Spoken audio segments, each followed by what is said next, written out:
All right, so Todd, we're here again. Let's look at our next question. Yeah. So we've started using EBM. We've got our goals. We've got our measures in place.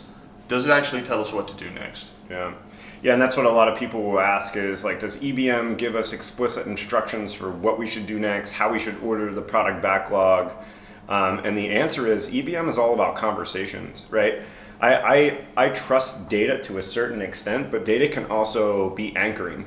So I think that it can give you ideas to trigger conversations. I think we were hinting about that when we were talking about just the idea of measuring something new might lead you to a new insight, a new experiment.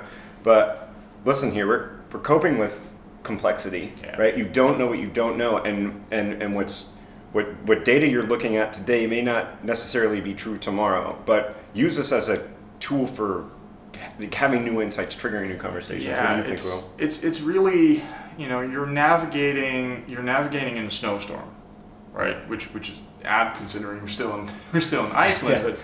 It was snowing yesterday. The thing is, in a complex environment, you never really know where you are or where you're going. You have a good idea, right? You've got a compass, and EBM is kind of that combination of a compass and a means to look at certain landmarks. So it doesn't actually tell you like go over there, but it'll tell you, well, here's where you are right now.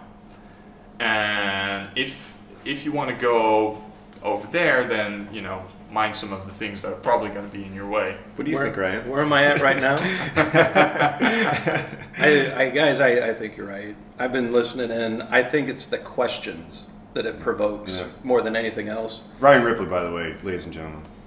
Coming to you from Iceland. It's the questions that get provoked. It's not necessarily going to tell you things directly, but it leads to good questions. It leads to good experiments, and that's all we're trying to do. Expect, adapt, try new things, and have some data to kind of give us that backdrop that keeps us from going too far in any direction.